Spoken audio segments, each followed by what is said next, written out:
તો અંબાજીમાં ખાબક્યો ધોધમાર વરસાદથી બજારોમાં ભરાયા છે પાણી। રસ્તા પર નદીની જેમ વહેવા લાગ્યા પાણી। બજારોમાં પાણી ભરાતા લોકોને હાલાકી ભોગવવાનો વારો આવ્યો છે।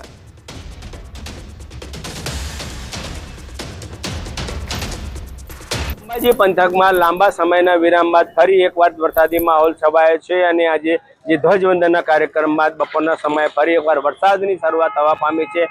લાંબા સમયથી જે લોકો ગરમીથી અકળાઈ રહ્યા હતા અને જો કે આ વરસાદ ક્યાંક કહી શકાય છે કે ગરમીમાં આંશિક રાહત ચોક્કસપણે જોવા મળે છે। અને આપણે બતાવવા માંગીશ કે અંબાજીમાં જે રીતે વરસાદની શરૂઆત થવા પામી છે અને આ લાંબા સમય બાદ જે વરસાદ વરસ્યો છે આ વરસાદને લઈને ખેડૂતોમાં પણ ભારે દ્વિધાથી વરસાદ ખેંચાતા પણ આજે જે વરસાદ વરસ્યો છે તે વરસાદને લઈને ખેડૂતોનો પણ જે શ્વાસ છે એ ક્યાંક ને ક્યાંક શ્વાસ રાહતનો દમ લીધો હોય તેવું લાગી રહ્યું છે। અને હાલ તબક્કે જે વરસાદ વરસી રહ્યો છે આ વરસાદ ખેડૂતો માટે કાચા સોના સમાન મનાઈ રહ્યું છે અને આ જ રીતે જો વરસાદ હવે ચાલુ રહે તેવું પણ ખેડૂતો ઈચ્છી રહ્યા છે। મહેન્દ્ર અગ્રવાલ, ન્યૂઝ 18 ગુજરાતી, અંબાજી। તો સુરત શહેરમાં જામ્યો છે વરસાદી માહોલ। વેસુ, વીઆઈપી, અલથાણા વિસ્તારમાં વરસાદ છે। અડાજણ, અઠવા, ઉધનામાં પણ વરસાદ છે। ડુમસ અને પાલ રોડ પર પણ વરસાદ વરસ્યો છે। હવામાન વિભાગ દ્વારા આગામી 3 દિવસ સુધી દક્ષિણ ગુજરાતમાં ભારે વરસાદની આગાહી કરવામાં આવી છે। ત્યારે આગાહી વચ્ચે સુરતમાં વહેલી સવારથી વાદળછાયા વાતાવરણ વચ્ચે ધીરી ગતિએ શરૂ થયેલા વરસાદે ધીરે ધીરે પોતાની ગતિ વધારી છે। છેલ્લા કેટલાક દિવસથી વરસાદે વિરામ લીધો હતો, જેને લઈને લોકો ગરમી અને બફારાથી ત્રાહિમામ પુકારી ચૂક્યા હતા। ત્યારે વરસાદ શરૂ થતાની સાથે જ વાતાવરણમાં ઠંડક પસરી છે। બીજી બાજુ દક્ષિણ ગુજરાતનો સૌથી મહત્વનો પાક ગણાતો ડાંગર કે જેની વાવણી બાદ વરસાદની રાહ જોવાઈ રહી હતી, વરસાદ પડતાની સાથે ધરતીપુત્રોમાં આનંદ છે।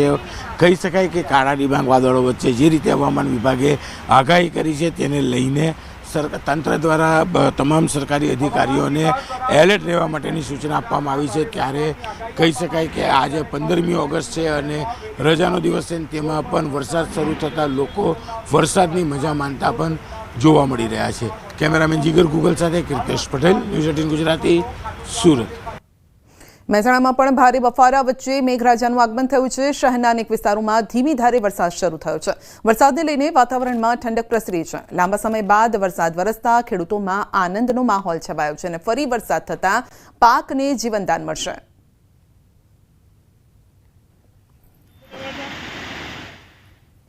તો આખા ગુજરાતને ધમરોળશે મેઘરાજા, પૂર આવે તેવો વરસાદ ખાબકશે। અનરાધાર વરસાદ માટે થઈ જજો તૈયાર। જન્માષ્ટમીના મેળાના રંગમાં ભંગ પાડશે મેઘો। નવરાત્રીમાં પણ વરસાદ ગરબે ઘૂમવા આવશે।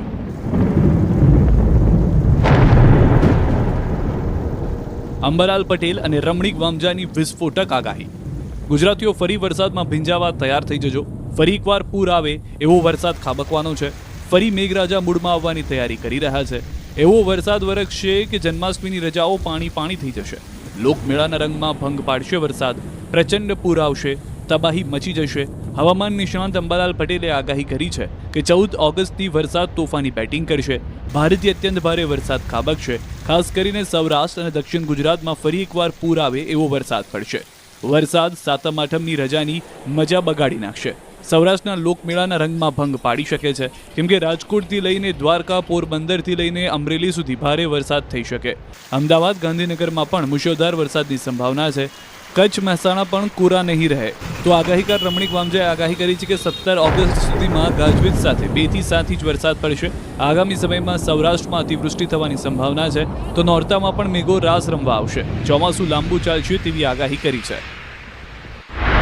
તારીખ 14-15માં પૂર્વ ગુજરાતના ભાગો, ત્યારબાદ લગભગ મધ્ય ગુજરાત, ઉત્તર ગુજરાતના ભાગો અને લગભગ સાબરકાંઠાના ભાગો અને કચ્છના ભાગો તેમજ સૌરાષ્ટ્રના ભાગોમાં વરસાદ થવાની શક્યતા રહેશે। જેમાં દક્ષિણ ગુજરાતના ભાગોમાં ભારેથી અતિભારે વરસાદ થવાની શક્યતા રહેશે અને સૌરાષ્ટ્રના ઘણા ભાગોમાં પૂરની સ્થિતિ રહી શકે છે। ગુજરાતના કેટલાક ભાગોમાં પણ પૂરની સ્થિતિ રહી શકે છે। મહેસાણા, કચ્છ અને લગભગ ગુજરાતના ઘણા ભાગો, અમદાવાદ, ગાંધીનગરમાં પણ મુશળધાર વરસાદ થવાની શક્યતા રહેશે। તારીખ 12, 8, થી 17-8ની અંદર 2 થી 7 ઇંચ વરસાદ થશે. એનું કારણ કે આજે રાતે 12 વાગે 12:55 થી 2 વાગ્યા સુધી ચંદ્રમાં એક મોટું કુંડાળું હોવાથી અને વરસાદ સારામાં સારો સમગ્ર સૌરાષ્ટ્રમાં ગાજવી સાથે વરસાદ થશે અને વરસાદ હજી પાછતરા વરસાદ થશે. એનું કારણ કે ભાદરવા મહિનાની અંદર ચંદ્રગ્રહણ સૂર્ય 2 આવવાથી સૌરાષ્ટ્રની અંદર જે અતિવૃષ્ટિ થશે, નોરતાની અંદર વરસાદ થશે, ગાજવી સાથે વરસાદ થશે. હજી ઘણો ચોમાસું લાંબુ હાલશે. અરવલ્લીના ભિલોડા તાલુકામાં વરસાદ લાંબા સમયના વિરામ બાદ ફરી વરસાદી માહોલ જામ્યો છે. ધોલવાણી, મોહનપુર, નવા ભવનાથમાં વરસાદ છે. વિરામ બાદ વરસાદથી ખેડૂતોમાં ખુશી પણ છે. તો લાંબા સમયના વિરામ બાદ વરસાદનું આગમન થયું છે અરવલ્લીમાં.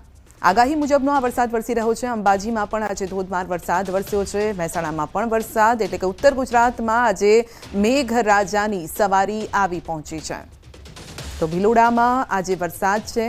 ખેડૂતો ખાસ કરીને આ વરસાદથી રાહત અનુભવી રહ્યા છે.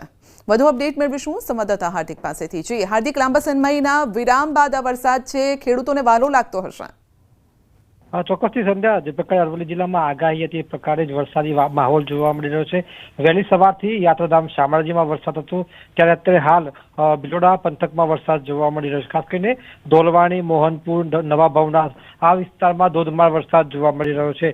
મોડાસા શહેર પંથકમાં પણ હાલ વરસાદી છાંટા જોવા મળી રહ્યા છે. જે પ્રકારે કાળા ડિબાંગ વાદળોએ જે સામ્રાજ્ય ઊભું કર્યું છે તેના કારણે લાગી રહ્યું છે કે વધુ પણ વરસાદ હજુ પડી શકે છે, ધોધમાર વરસાદ વરસી શકે છે. લગભગ 2.5 લાખ હેક્ટર જમીનમાં વાવેતર કરવામાં આવ્યું છે મકઈ સહિતના પાકોનું, ત્યારે ચોક્કસથી તેનું જીવનદાન મળ્યું છે. વરસાદની આશા હજુ ખેડૂતોને છે, કારણ કે જે પ્રકારે વરસાદની ખોટ વર્તાઈ રહી છે તેના કારણે ખેડૂતો પરેશાન છે. એટલે કે હાલ જે વરસાદની આશા બની છે અને મુશળધાર વરસાદ વરસે તેવું ખેડૂતો આશા રાખી રહ્યા છે.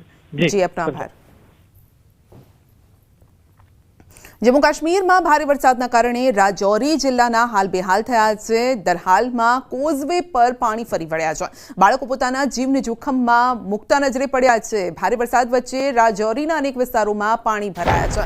વિદ્યાર્થીઓ જ્યારે શાળાથી પરત ફરતા હતા અને ત્યારે અચાનક જ જળસ્તર વધી ગયું અને બાદમાં સ્થાનિકોએ વિદ્યાર્થીઓને ભારે જહેમતથી કોઝવે પાર કરાવ્યો હતો.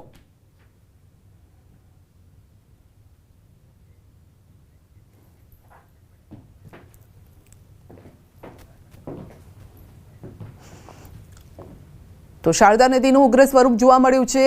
8 સેકન્ડમાં જ નદીમાં ડૂબી ગયું શિવ મંદિર. ઉત્તર પ્રદેશના લખીમપુર ખેરી જિલ્લામાં 2 પર્વતો પર વરસાદના કારણે શારદા નદીમાં પૂરની સ્થિતિ છે ને શારદા નદીના વિકરાળ સ્વરૂપના કારણે ગોકર્ણનાથ તાલુકાના ગ્રાન્ટ નંબર 12માં આવેલું પ્રાચીન શિવ મંદિર શારદા નદીના ધોવાણના કારણે 8 સેકન્ડમાં નદીમાં ડૂબી ગયું હતું. શારદા નદીનું વિકરાળ સ્વરૂપ જોઈને 5 ગામોમાં ભયનો માહોલ પણ છવાઈ ગયો છે.